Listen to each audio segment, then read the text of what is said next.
बिस्मिल्लाहिर्रहमानिर्रहीम।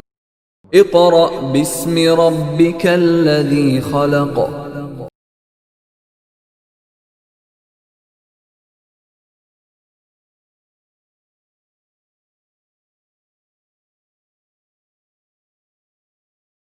Auzubillahi minash shaitanir rajim. Bismillahir rahmanir rahim. My dear students and respectable parents, assalamu alaikum. Previous lecture में हमने conversation poem पढ़ी थी और आज हम अपने नेक्स्ट लेक्चर को पढ़ने जा रहे हैं, which is also very interesting. आज के लेसन में आपको एक इंटरेस्टिंग सी स्टोरी बताई जा रही है, the mice and the elephants. The mice and the elephants.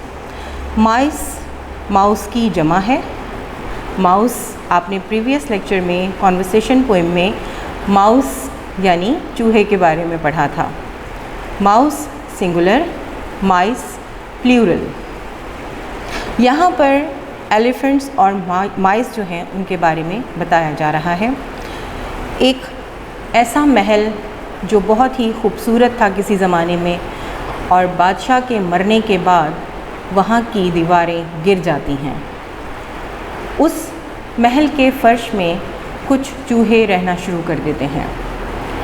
उन चूहों की रिहाइश वहाँ पर इतनी पुरानी हो जाती है कि आगे उनकी जनरेशन यानी दादा पोते और आगे उनके बच्चे वहाँ पर रहना शुरू हो जाते हैं। थोड़े अरसे के बाद चूहे कुछ गरजदार आवाज़ महसूस करते हैं तो पता चलता है कि वहाँ पर कुछ हाथी गुज़र रहे हैं और हाथियों के गुज़रने से उनके कुछ चूहे मारे जाते हैं। वो बहुत परेशान होते हैं और कोशिश करते हैं कि उन चूहों की जो मौत हो गई है उसके बाद किसी और चूहे की डेथ ना हो, और वो एलिफेंट्स से रिक्वेस्ट करें कि वो यहाँ से चले जाएं और उनका महल जो उनके रहने की जगह था उसको छोड़ दें। लेकिन हाथी इस बात को मानने से इनकार करते हैं। लेकिन कुछ मीटिंग के बाद वो इस बात को मान जाते हैं, और होता क्या है कि कुछ अरसे के बाद एलिफेंट्स एक ट्रैप में फंस जाते हैं और एलिफेंट्स को ज़रूरत होती है किसी ऐसे जानवर की, किसी ऐसे फ्रेंड की जो उनके नेट को काट दे। तो चूहे उनके नेट को आकर काट देते हैं और इस तरह हाथी आज़ाद हो जाते हैं। तो ये स्टोरी गिव एंड टेक पर डिपेंड करती है कि आप अगर किसी के साथ अच्छा करेंगे तो बदले में भी आपके साथ अच्छा होगा। So before starting my poem, before starting my lesson, I would like to revise some main points which we have learned in our previous lecture, the poem conversation. Conversation में आपने words meaning, word sentences, reading with Urdu translation और उसका सारा book work complete कर लिया था। I hope आपने उसको अच्छी तरीके से पढ़ लिया होगा, नोट कर लिया होगा और उसकी प्रैक्टिस भी की होगी। आज के लेक्चर शुरू करने से पहले आप प्रीवियस लेक्चर के 3 मेन पॉइंट्स जहन में ज़रूर लेकर आइएगा कि सबसे पहला पॉइंट कि आपकी स्टेशनरी और रिलेटेड आइटम्स आपके साथ होने चाहिए। नंबर 2, आप अलहदा कमरे में बैठकर पढ़ेंगे। नंबर 3, आपके कंसंट्रेशन और फोकस उस पर होगा। आज के लेक्चर का तमाम मटेरियल आपको पोर्टेबल डॉक्यूमेंट फ़ाइल की सूरत में व्हाट्सएप कर दिया गया था। आज यहाँ पर हम इसका मज़ीद बुक वर्क करेंगे और रीडिंग विद उर्दू ट्रांसलेशन करेंगे। सबसे पहले हम अपने टाइटल के ऊपर जाएंगे ताकि आपको मालूम हो कि इसको कैसे प्रोनाउंस करना है। Book page number 20, the mice and the elephants. चूहे और हाथी। Words to know: agree, to think the same as someone, to say yes, यानी बिल्कुल उसी तरह सोचना जैसा आपके सामने वाला कह रहा है, यानी हाँ कह देना, रज़ामंदी ज़ाहिर करना। कंफर्टेबल, क्या वर्ड बोला है मैंने? कंफर्टेबल, एट ईज़ आसानी महसूस करना, फ्री फ्रॉम वरी और ट्रबल, फ्री फ्रॉम वरी और ट्रबल्स यानी मुश्किलात और परेशानियों से आज़ादी। Feast, a large meal for many people, बहुत से लोगों के लिए बड़े पैमाने पर जो खाना तैयार किया जाता है, जिसको आम ज़बान में आप दावत कहते हैं। फीस्ट का मतलब है दावत। फेस्टिवल, फेस्टिवल उर्दू ज़बान में त्यौहार को कहते हैं, किसी खुशी को मनाने को कहते हैं, और इंग्लिश में आ टाइम ऑफ सेलिब्रेशन, किसी त्यौहार को या खुशी को मनाना। Herd, HERD, herd, herd means रिवर, a number of wild animals that stay together as one group, जानवरों का एक गोल जो एक ग्रुप की सूरत में इकट्ठा रहता हो, उसको हर्ड या रेवड़ कहते हैं। रेवड़ नया वर्ड है, इसलिए आपको लिख के दिखा रही हूँ।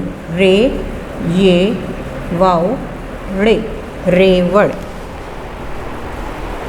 वीक, कमज़ोर, नॉट स्ट्रॉन्ग, विदाउट एनर्जी, यानी कमज़ोर होना, ताकत ना होना। Hole, WHOLE, whole. My dear students, let me tell you one thing which is very important for you to know, that there are many words which have similar phonic sound. These are called homophones, just like this word whole and whole.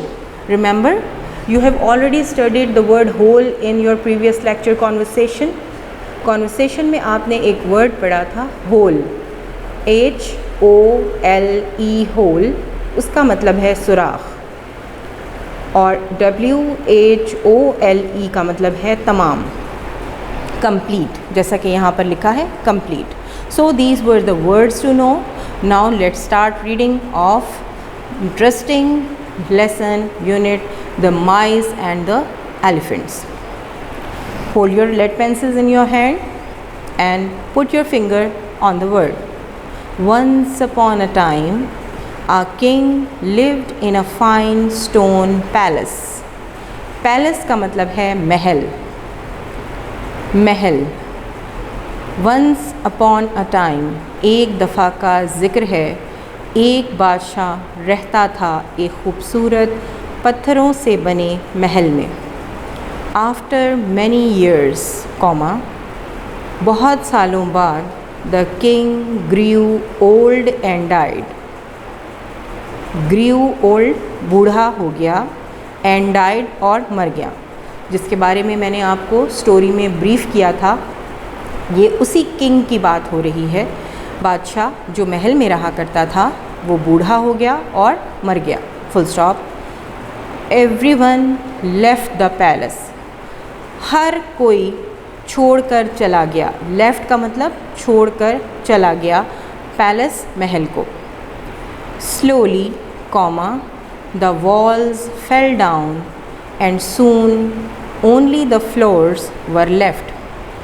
Slowly, Aahista Aahista, the walls दीवारों को कहते हैं, fell down, गिर गईं, and soon, और जल्द ही, only the floors were left, सिर्फ फर्श बाकी रह गए। Now in the cracks of the floors lived hundreds of mice. अब, now, और now का मतलब है अब। In the cracks of the floors, फर्श की दरारों में, क्योंकि फ़र्श जब टूट जाता है तो उसके अंदर क्रैक्स पैदा हो जाते हैं, दरारें पैदा हो जाती हैं। अब ये एक नया वर्ड है आपको, दरारें, दाल, रे, अलिफ, रे, ये और नून गुन्ना, दरारें, यानी ऐसे क्रैक्स पैदा हो जाते हैं। इस तरह करके थोड़ी थोड़ी जगहें बन जाती हैं जिनमें छोटे छोटे इंसेक्ट्स, हशरात, ज़मीन पर रेंगने वाले, और इसके अलावा बड़े क्रैक्स में चूहे जो हैं वो अपना बसेरा कर लेते हैं। In the cracks of the floors, फर्श, फ्लोर मीन्स फर्श, फर्श के अंदर सैकड़ों, हंड्रेड्स का मतलब होता है कई सौ, और कई सौ को आप सैकड़ों कहते हैं। सैकड़ों चूहे रहते थे, बहुत सारे चूहे रहते थे। They lived with their sons and grandsons. वो चूहे वहाँ पर अपने बेटों और बेटों के बेटे, जिनको आप पोते कहते हैं। अभी मैंने आपको ब्रीफ किया, जैसे आपके दादा जान हैं, दादा जान कौन होते हैं? आपके पापा के भी पापा, तो आप उनके कौन हो गए? ग्रैंडसन या ग्रैंड डॉटर्स। तो वहाँ पर चूहे अपने बेटों और उनके बेटों के साथ रहते थे। देयर ग्रैंड फादर्स, और अपने दादा के साथ रहते थे। And their grandmothers. यानी यहाँ पर आपने जो वर्ड्स देखे हैं, आपने कभी चूहों के दादा और चूहों की दादियाँ तो देखी नहीं होंगी, लेकिन यहाँ पे स्टोरी को इंटरेस्टिंग बनाने के लिए एक सिमिलैरिटी दी गई है, एक तशबीह दी गई है बिल्कुल रियल लाइफ में। जैसे आपके रिलेशंस होते हैं, दादा दादी, आप पोते हैं, पोतियाँ हैं, यानी एक फैमिली की सूरत में बयान किया गया है चूहों को कि वहाँ पर वो नस्ल दर नस्ल रहते थे, यानी कई अरसे से वहाँ पर वो रहते आए थे, और वहाँ पर उनकी दादियाँ और दादा भी मौजूद थे। And they were all very comfortable, और वो वहाँ पर बहुत आराम से रह रहे थे, आसानी के साथ रह रहे थे, बग़ैर किसी तकलीफ़ के। दे प्लेड गेम्स, वो वहाँ खेल खेला करते थे। हैड फेस्टिवल्स, त्यौहार मनाया करते थे। एंड मैरिजेस, और शादियाँ किया करते थे। ड्रामास देखा करते थे। एंड फीस्ट, और दावतें भी इंजॉय किया करते थे। आपने कभी चूहों की कोई ऐसी फैमिली आई थिंक नहीं देखी होगी, लेकिन it is very interesting to know कि चूहे भी हमारी लाइफ की तरह अपनी लाइफ एंजॉय करते आ रहे थे, और वो महल के फर्श में रह रहे थे। और आप ये देख सकते हैं पिक्चर में, look at the book, page number 20। In this picture you can C some mice are cooking food, some are sitting on the table, some are enjoying watching television or theater, like they are enjoying feast. यानी बिल्कुल लग रहा है कि जैसे इंसानी ज़िंदगी में आप अपने रिलेशंस को एंजॉय करते हैं, बिल्कुल चूहे भी इसी तरह एंजॉय कर रहे थे। और क्या तरीका था एंजॉय करने का? गेम खेलकर, त्यौहार मनाकर, शादियाँ करके, ड्रामास देख के, और आपस में दावतें उड़ाकर। They were all very happy, वो सब बहुत खुश थे। Next page number 21, first paragraph. Near the palace was a large lake, महल के नज़दीक एक बहुत बड़ी झील थी। One day in the hot weather, एक दिन गर्म मौसम में, वेदर मौसम, एक दिन गर्म मौसम में, the elephant king came here with his herd to drink water. एक हाथियों का बादशाह अपने रेवड़ के साथ वहाँ पानी पीने आया। एलिफेंट किंग, अब जैसे यहाँ पर एक किंग था जो पैलेस का मालिक था और उसकी डेथ हो गई थी, इसी तरह यहाँ पर एक elephant king, you can see in the picture there is a crown placed on the head of the elephant. Page number 21, you can see an elephant, a white elephant has a crown on his head, एक ताज बनाया हुआ है। वो ये indicate करता है कि ये एलिफेंट्स का किंग है, एलिफेंट्स का बादशाह है। और अपने साथियों के साथ मुख्तलिफ़ हाथियों को लेकर उसको हर्ड कहा है, जिसका मतलब आपको मैं ऑलरेडी बता चुकी हूँ, रेवड़। हाथी अपने दूसरे हाथियों को साथ लेकर रेवड़ की सूरत में महल के करीब एक झील पर पानी पीने आता है। The whole herd walked all over the floors of the palace. अब ये रेवड़ किस पर से चलकर आता है? जी बिल्कुल, उसी फर्श पे से चलकर आता है जो महल का था और टूट फूट गया था। ये पूरे का पूरा रेवड़ उस फर्श के ऊपर से चलता हुआ आता है जो कि महल का टूटा फूटा फर्श था। They killed many of the माइस, ये रेवड़ बहुत से चूहों को मार देता है। आपको एक बात तो पता होगी, जब आप ज़ू जाते हैं आपने एलिफ़ेंट देखा होगा और एलिफ़ेंट का आपने अपीयरेंस देखी है, उसकी फ़िज़ीक देखी है। एलिफ़ेंट्स बहुत ज़्यादा फ़ैट होता है, बहुत ज़्यादा वेटी होता है। वेटी का मतलब है वज़नी। तो इसलिए चूहे जो होते हैं वो बहुत ही टाइनी होते हैं। कॉन्वर्सेशन में आपने पढ़ा है ना, a very tiny little creature. तो यहाँ पर चूहे बहुत छोटे हैं और हाथी बहुत बड़े हैं। तो जब वो चलकर आए तो उन्होंने बहुत से चूहों को मार दिया अपने पैरों के नीचे। The mice were very sad, चूहे बहुत अफसुर्दा थे, गमगीन थे। सैड मीन्स अफसुर्दा, गमगीन। दे हेल्ड अ मीटिंग, उन्होंने फ़ौरी तौर पर एक मीटिंग कॉल की, एक इजलास बुलाया आपस में डिस्कशन के लिए। आप ये देखिए कोटेशन मार्क स्टार्ट हो गया है। एक चीज़ आप गौर से समझ लीजिए बेटा कि जो कोटेशन मार्क्स होते हैं उसका मतलब होता है कि यहाँ पर कोई चीज़ बयान की जा रही है जिसने कही है, या जो वैसे के वैसे ही अल्फाज हैं। इसके लिए एक ख़ास किस्म का कॉमा इस्तेमाल होता है इंग्लिश में, और जब वो बात ख़त्म हो जाती है तो उसको हम इस तरह का इन्वर्टेड कॉमा क्लोज़ के साथ, एक उल्टा और एक सीधा, इस तरह के कॉमे से हम उसको इंडिकेट करते हैं, बयान करते हैं। अब चूहे मीटिंग में क्या बात कर रहे हैं? These elephants will kill us all, inverted comma close. ये हाथी हमें मार डालेंगे। कौन कह रहा है? चूहे कह रहे हैं, हाथी हमें मार डालेंगे। दे क्राइड, उन्होंने चीख कर कहा। Inverted comma again start, what shall we do? Question mark, inverted comma close. अब हम क्या करें, यानी अब हमें क्या करना होगा? Question mark. क्वेश्चन मार्क क्या जाहिर करता है कि यहाँ पर सवाल किया गया है, आपस में पूछ रहे हैं एक दूसरे से कि ये चूहे तो हमें, ये एलिफेंट्स तो हमें मार देंगे, अब हमें क्या करना होगा? Some of the mice went to the elephants, कुछ चूहे हाथियों के पास गए। वेंट गो की सेकेंड फॉर्म है। कुछ चूहे हाथियों के पास गए, फुल स्टॉप। दे सेड, उन्होंने हाथियों से कहा, O friends, comma, we live under the palace floor, मेरे दोस्तों, हम महल के फ़र्श के नीचे रहते हैं।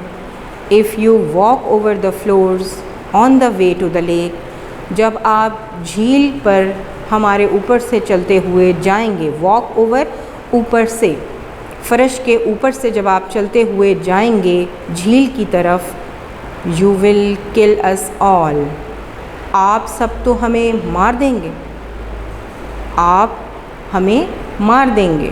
किल का मतलब है मार डालना।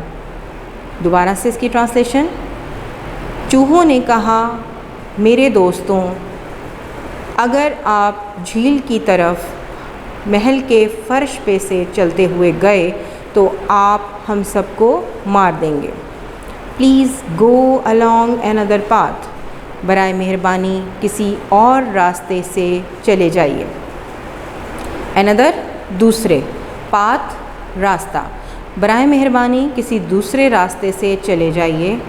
One day we may help you, एक दिन हम आपकी मदद ज़रूर करेंगे। चूहों ने बहुत एमिकेबली का मतलब होता है दोस्ताना अंदाज से, प्यार से। लड़के नहीं कहा उन्होंने, कोई डंडे या कोई इस तरह की चीज़ें लेके लड़ने नहीं चले गए।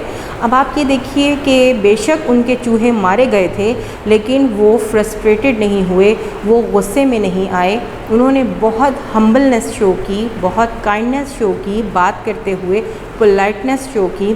तो अगर आप भी अपने फ्रेंड्स के साथ पोलाइटनेस शो करें, प्यार से बात करें, तो बहुत से मसाइल आसानी के साथ हल हो सकते हैं। अब यहाँ पर हर पॉइंट में कोई ना कोई मैसेज है।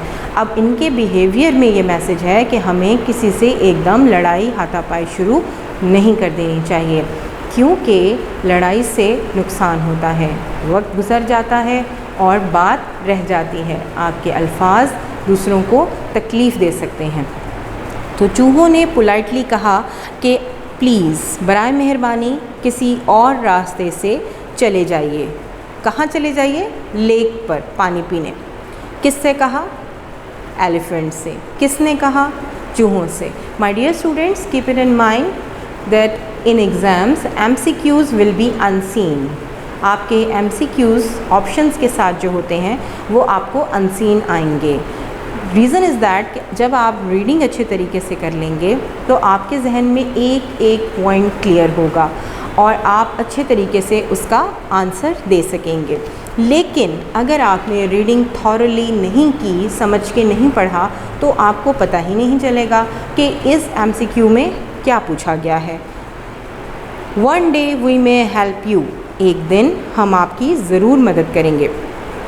The elephant king and his herd listen to the mice.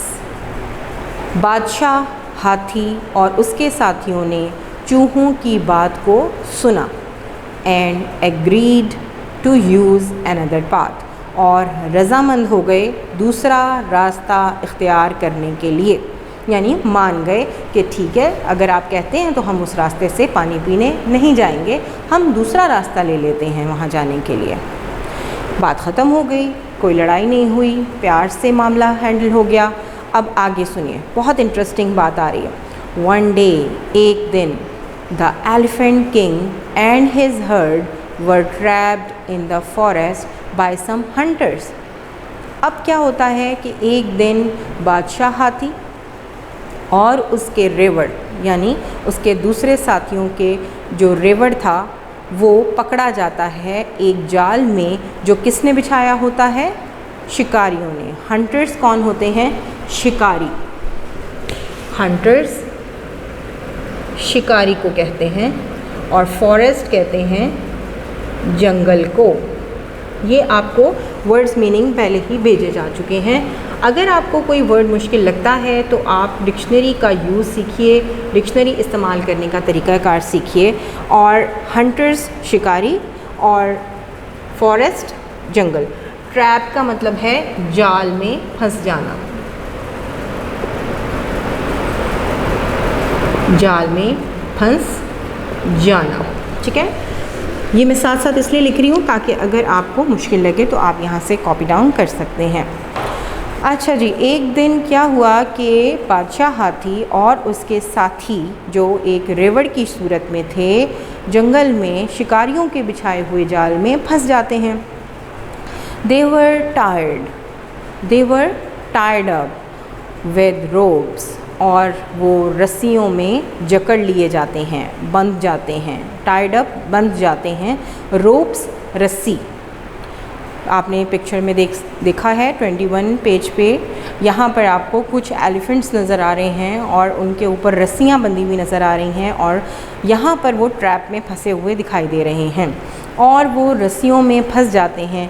Luckily, खुशकिस्मती से, one of the elephants escaped the trap. खुशकिस्मती से उनमें से एक हाथी एस्केप्ड भाग जाता है, फरार हो जाता है उस जाल में से. Page number 22. He ran through the forest, वो जंगल से भागता है. एंड कॉल्ड द माउस, और चूहों को बुला लाता है. Hundreds of them came to help the elephants, सैकड़ों चूहे हाथियों की मदद के लिए आ जाते हैं. दे बिट, बाइट की second form bit. They bit through the ropes, वो दांतों से रस्सी कुतर देते हैं. चूहे के दांत बहुत तेज़ होते हैं, वो कुछ भी कुतर देता है. कुतरने को निबल कहते हैं. कुछ भी काट लेता है, निबल कर लेता है, और वो रस्सियाँ जो हैं वो बड़ी तेज़ी से काट देते हैं चूहे. They bit through the ropes, उन्होंने तमाम रस्सियाँ काट दी.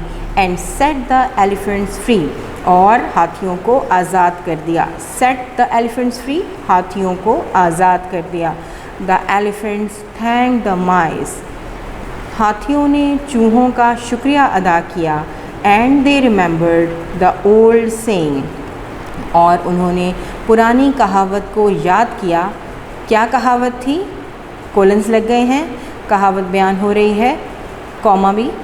मेक फ्रेंड्स, दोस्त बनाओ. ऑलवेज़ मेक फ्रेंड्स, हमेशा दोस्त बनाओ. हाउएवर स्ट्रॉन्ग और वीक, चाहे वो ताकतवर हों या कमज़ोर हों.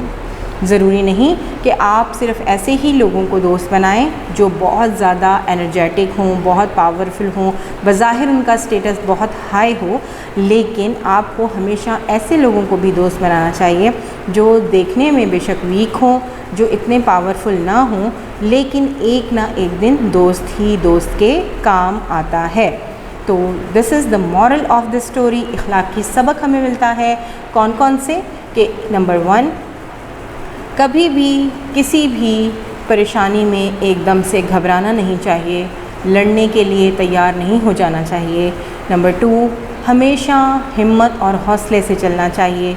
नंबर 3, सब्र और गुस्से, जो हमारा सब्र है उसको गुस्से पर ओवरकम कर लेना चाहिए, सब्र को प्रेफरेंस देनी चाहिए, गुस्से पर काबू रखना चाहिए, एकदम से एंगर में नहीं आ जाना चाहिए, एंग्री नहीं होना चाहिए आपको। और फिर नंबर 4, आपको हमेशा एमिकेबली दोस्ताना तरीके से बातचीत करनी चाहिए।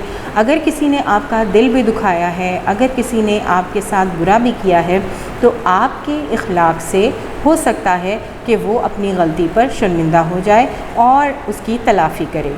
और फिर हमेशा दूसरों की मदद का जज्बा अपने दिल में रखना चाहिए, क्योंकि अगर किसी ने आपके साथ अच्छा सलूक किया है तो बदले में आपको भी उसके साथ अच्छा सलूक करना है, और इस तरह मामलात भी हल हो जाते हैं और प्यार मोहब्बत भी बढ़ जाती है।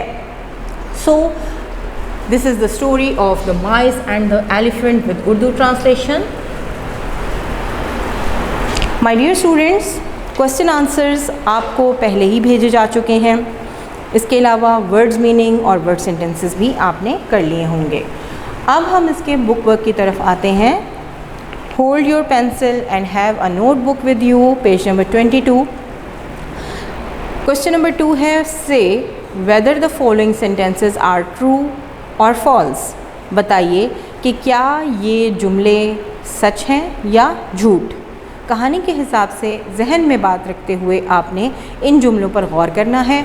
अगर ट्रू हैं तो आपने टी, और अगर फॉल्स हैं यानी झूठ है ये, तो आपने एफ लिख देना है। The king was very kind to the elephants. कौन से किंग की बात हो रही है यहाँ पर? एलिफेंट किंग की बात हो रही है। बिल्कुल, एलिफेंट किंग जो था वो अपने हर्ड के साथ वह बहुत ज़्यादा पोलाइट था, वेरी काइंड था, तो इसलिए ये ट्रू है। टी लिख दीजिए पहले में, नंबर 1 में टी आ जाएगा, ट्रू। ये किसकी बात हो रही है? किंग एलिफेंट की, जो बादशाह था हाथियों का। दूसरा है, the mice did not help anyone. चूहों ने किसी की मदद ना की। क्या ऐसा है? No, it's false. एफ लिख दीजिए, चूहों ने तो हाथियों की मदद की थी। सी है, the elephants thank the mice. हाथियों ने चूहों का शुक्रिया अदा किया। It's F, sorry T. बिल्कुल ठीक है, शुक्रिया अदा किया। The elephants thank the mouse, the elephant thank the mice, T, true. D है, the herd decided to go another way. रेवर ने दूसरा रास्ता इख्तियार करने का फ़ैसला मान लिया। T, true. ई है, the palace was made of bricks. महल ईंटों से बना हुआ था। इट्स एफ, फॉल्स, गलत।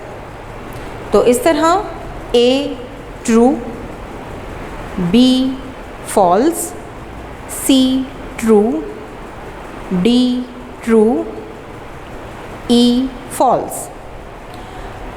Question number 3, put these sentences in the correct order. अब यहाँ पर आपको आगे पीछे गलत ऑर्डर में सेंटेंसेस लिखे हुए हैं और आपने सही ऑर्डर में लिखना है। अब आप समझ लीजिए कि आपने करना क्या है। सबसे पहले आपने सारे सेंटेंसेस को पढ़ना है, फिर आपने बताना है कि सबसे पहले क्या हुआ। कौन सा सेंटेंस नंबर 1 पे आएगा, कौन सा नंबर 2 पे, कौन सा नंबर 3, 4, 5 एंड ऑनवर्ड। अब आपने देखना है कि सबसे पहले क्या हुआ। The mice went to talk to the elephants? No. The elephants were caught in a trap? No. The king died? Yes.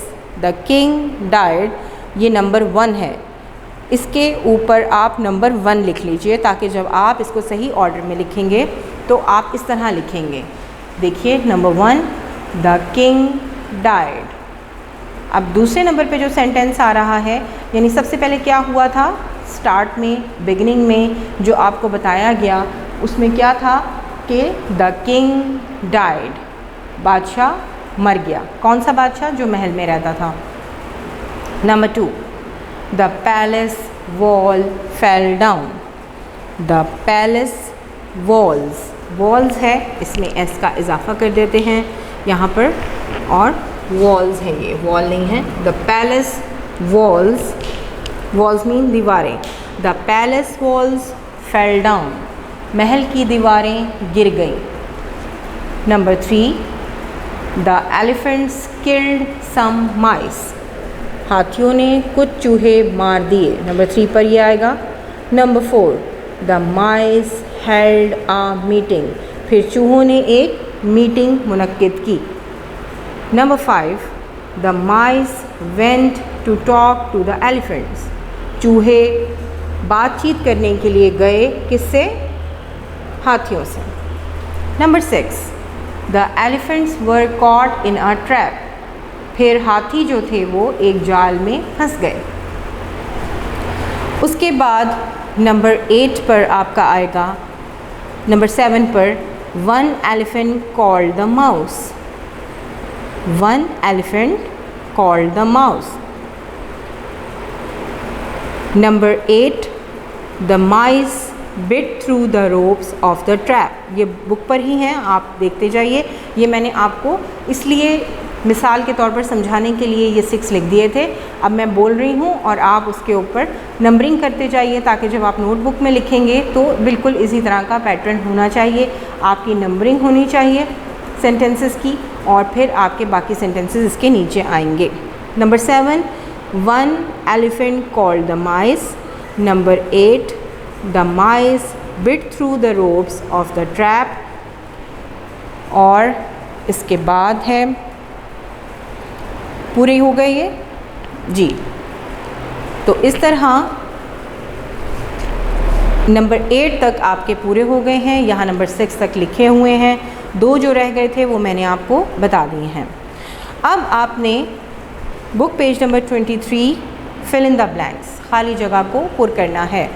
My dear students, क्योंकि हमारे पास टाइम कम होता है इसलिए पूरी चीज़ें लिखना मुश्किल है, तो यहाँ पर जो खाली जगह में आपके सेंटेंस में वर्ड आना, सेंटेंसेस आने हैं, आपके वर्ड्स आने हैं, हम सिर्फ वो लिख देते हैं ताकि आपको लिखने में आसानी हो जाए। Complete the following sentences in your own words. नीचे दी हुई खाली जगह को अपने अल्फाज में पुर कीजिए। ए है, द एलिफेंट किंग वांटेड। क्या चाहता था? एलिफेंट किंग क्या चाहता था? To live near the pond, वो तालाब के पास रहना चाहता था। तालाब तो नहीं इसको कहेंगे, ये एक लेक है, so it is lake not a pond. Lake LAKE, यानी जो किंग था, एलिफेंट किंग, वो रहना चाहता था लेक के पास। किसके पास रहना चाहता था? लेक के पास, क्योंकि वो वहाँ से आसानी से पानी पी सकता था। तो क्या सेंटेंस बन जाएगा? The elephant king wanted to live near the lake। दूसरा है, बी है इसका, under the floors of the palace, महल के फर्श के नीचे, lived thousands of mice, हज़ारों चूहे रहते थे। ठीक है, हज़ारों चूहे रहते थे। Number 3, these elephants will surely kill us all। ये तमाम हाथी हम सबको मार देंगे। kill us all, खाली जगह में आपने क्या लिखना है? kill us all। Number 4, let us help, चलो मदद करें, the elephants to escape। the elephants to escape, हाथियों की भाग जाने में। चलो मदद करते हैं हाथियों की उनके भागने में। अब अगला सवाल है, use the underlined words in sentences of your own. आपने इन अल्फाज को अपने जुमलों में इस्तेमाल करना है जो यहाँ पर अंडरलाइन हुए हुए हैं। सबसे पहले तो आपको इन अल्फाज का मतलब पता होना चाहिए। Please come away from the fire. Come away from का मतलब होता है किसी चीज़ से बचना।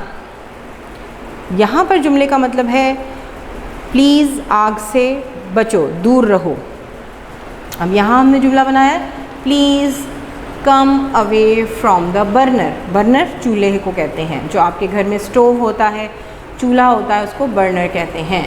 Please come away from the burner. Number 2, call at. Call at का मतलब होता है थोड़ी देर के लिए किसी जगह रुकना, जाना या किसी जगह को विज़िट करना। I am going to call at a book shop. मैं कुछ देर के लिए एक किताबों की दुकान पर जा रहा हूँ या जा रही हूँ। कॉल एट कुछ देर के लिए किसी जगह जाना। ब्लो आउट बुझा देना। ब्लो आउट बुझा देना। सेंटेंस हम क्या बनाएंगे? Please blow out the candle. बराए मेहरबानी मोमबत्ती बुझा दीजिए। जब आपकी हैप्पी बर्थडे होती है तो आपका केक होता है और उसके ऊपर कैंडल्स होती हैं, तो फिर आप उसको ब्लो आउट करते हैं, तो फूंक मार के बुझाने को ब्लो आउट कहते हैं। Please blow out the candle. Get away छुटकारा हासिल करना। The mice could not get away from the hole. Mice बच के ना जा सके उस सुराख से। माइस चूहे सुराख से बच के ना जा सके, यानी वो उसमें गिर गए। So it was the book work. Now C part, learning about languages. prepositions. My dear students, I will teach you soon the parts of speech by which you can learn how many parts of speech are there in English grammar. Parts of speech, जिस तरह आपकी parts of body हैं, इस तरह English के parts of speech हैं। हर एक sentence English में जो बोला जाता है, लिखा जाता है, पढ़ा जाता है, उसमें हर वर्ड किसी ना किसी फैमिली से, किसी ना किसी पार्ट ऑफ स्पीच से ताल्लुक़ रखता है। तो जिस तरह आपके चचा, ताया, मामू, चची वगैरह होते हैं, इसी तरह इंग्लिश में पार्ट्स ऑफ स्पीच होते हैं जिससे हर वर्ड का ताल्लुक़ होता है। तो यहाँ पर आपको एक प्रेपोजिशंस नज़र आ रहे हैं। प्रेपोजिशंस भी पार्ट्स ऑफ स्पीच का हिस्सा होते हैं, जिन्हें उर्दू में हरूफ़े जार कहते हैं। Sometimes we use words to show the position between one noun and other. These words are called prepositions. अब वो ये कह रहे हैं कि कभी कभार हमें जुमलों के दरमियान में उसकी नौइयत बयान करने के लिए कुछ ना कुछ छोटे छोटे अल्फाज इस्तेमाल करने पड़ते हैं। इसको प्रेपोजिशंस कहा जाता है, इन अल्फाज को प्रेपोजिशंस कहा जाता है। अब जैसे मैं आपके सामने एक सेंटेंस बोलूं कि किताब मेज़ पर है। किताब मेज़ पर है, तो आपको समझ में आ जाएगा कि मैम ने किताब मेज़ पर है कहा है। ठीक है, फर्स्ट ऑफ ऑल इस बोर्ड को इरेज़ करते हैं ताकि मैं अपने प्यारे प्यारे स्टूडेंट्स को साथ साथ लिख के बताती जाऊं कि उनके लिए आसानी हो जाएगी और वो अच्छी तरह समझ लेंगे। अब यहाँ पर हमारे प्रेपोजिशंस, ये आप समझ लीजिए, क्योंकि आगे जाके आपने ख़ुद ट्रांसलेशन करनी है। मेरी क्लास के बच्चे ख़ुद ट्रांसलेशन करते हैं और उनको पता होता है कि ये प्रेपोजिशन है, ये वर्ब, एडवर्ब, व्हाटएवर। प्रेपोजिशंस। अब यहाँ पर मैंने एक मिसाल दी, किताब मेज़ पर है। अब यहाँ पर आपको पता चल गया, इस पर से, ये जो पर है, इससे पता चल गया आपको कि किताब की लोकेशन कहाँ है, किताब किस जगह है। अब अगर मैं इस पर को हटा दूँ, यानी किताब मेज़ है, मैं पर लगाऊं ही ना, तो आप कहेंगे कि ये मैम ने कैसा जुमला बोला है, किताब मेज़ है। किताब मेज़ है तो ये इनकम्प्लीट सेंटेंस है, यहाँ पे तो इसका मतलब ही समझ नहीं आ रहा। तो प्रपोजिशन का मकसद क्या होता है कि जुमले को बिल्कुल क्लैरिफाई करता है। Propositions clarify the meaning of a sentence. अब इस पर ने बिल्कुल क्लियर कर दिया कि किताब कहाँ पर है, मेज़ पर है। अब इसी तरह इंग्लिश में है the book is on the table.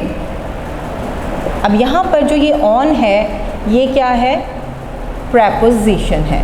अब इस प्रपोजिशन ने बता दिया the book is on the table, the exact location of the book. अब यहाँ पर अगर मैं इसको एग्जेम्प्ट कर दूँ, इसको ख़त्म कर दूँ, तो क्या रह जाएगा, the book is the table. It would be a wrong sentence. आप कहेंगे कि ये तो मुझे समझ में ही नहीं आ रहा कि मैम क्या कह रही हैं। तो इसलिए प्रपोजिशंस जो हैं वो क्लियर करते हैं, वाज़े करते हैं किसी सेंटेंस के मतलब को। All the underlined words in the sentences given on the next page are prepositions। अब वो कह रहे हैं कि अगले सफ़े पर दिए गए तमाम अल्फाज prepositions हैं। The box is on the table। अभी यही मिसाल हमने पढ़ी है ना बुक की, तो यहाँ बॉक्स आ गया। The box is on the table। The man is walking under the bridge। Under का मतलब नीचे, एक आदमी पुल के नीचे चल रहा है। The cat is sitting near the wall। बिल्ली दीवार के साथ बैठी हुई है। The sailors sailed across the sea। माहीगीर या कश्ती चलाने वाले, sailors कश्ती चलाने वाले, कश्ती चला रहे थे across the sea समंदर के साथ। sailors मल्लाह जो कश्ती चलाते हैं, sailed कश्ती चलाई, across के साथ साथ, किसके साथ साथ, समंदर, सी समंदर, रिवर दरिया।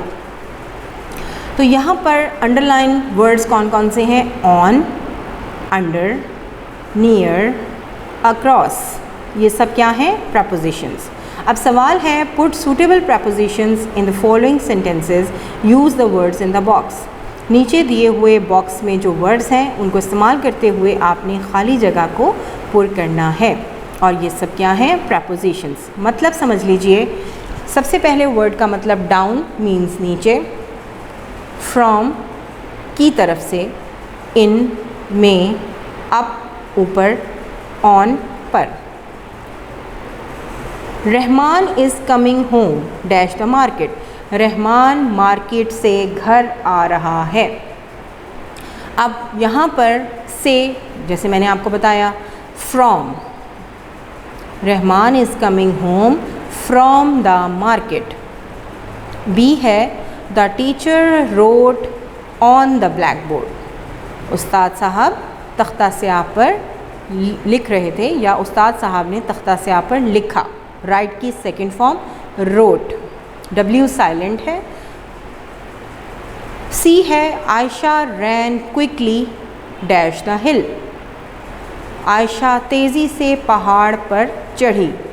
पर यानी ऊपर की तरफ। आपने जब आप छोटे थे, नर्सरी में थे, तो अप एंड डाउन का कॉन्सेप्ट है ना आपको। अप का मतलब ऊपर, डाउन मीन्स नीचे। तो आयशा तेज़ी से पहाड़ के ऊपर चढ़ी, तो ऊपर अप, यूपी अप। खाली जगह में आप अप लिखेंगे। D, Tony tripped and rolled down the hill. Tony लड़खड़ाया और लुढ़कता हुआ पहाड़ से नीचे आ गया। रोल डाउन, लुढ़कता हुआ, ऐसे गोल गोल लुढ़कता हुआ पहाड़ से नीचे आ गया। डाउन, DOWN, डाउन मीन नीचे। There is a mouse dash my kitchen. मेरे किचन में एक चूहा है। अब मे, in, make English in. There is a mouse in my kitchen. ये कंप्लीट हो गया। Copy this passage in your notebook. नीचे दिया हुआ पैराग्राफ या पैसेज लिखें and underline all the prepositions, और उसमें सारे प्रपोजिशंस को अंडरलाइन करें। सबसे पहले मारिया लिव्ड नियर आ रिवर, नियर को अंडरलाइन करें। मारिया लिव्ड नियर, यहाँ मैं लिखती जा रही हूँ आप, ताकि आसानी हो जाए आपके लिए। सबसे पहला प्रपोजिशन आपका है नियर, दूसरा है आपका इन हर गार्डन। इन हर गार्डन में इन आएगा और फिर इसके बाद ऑनवर्ड अगला सेंटेंस है there was a small boat, full stop, one day during the monsoon. During, ये मैं ऐसे कॉमा लगा के लिख देती हूँ क्योंकि इस तरह आपके लिए मुश्किल हो जाएगा कि ये नंबर 1 क्या है और 2 क्या है, तो इसकी नंबरिंग ना करें, बल्कि मैं आपको लिख के बता देती हूँ साथ साथ कि आपके लिए आसानी हो जाएगी। राइट, इन, ड्यूरिंग। उसके बाद है Maria took the boat out of the garden. Out, she carried it along the path to the river. Along,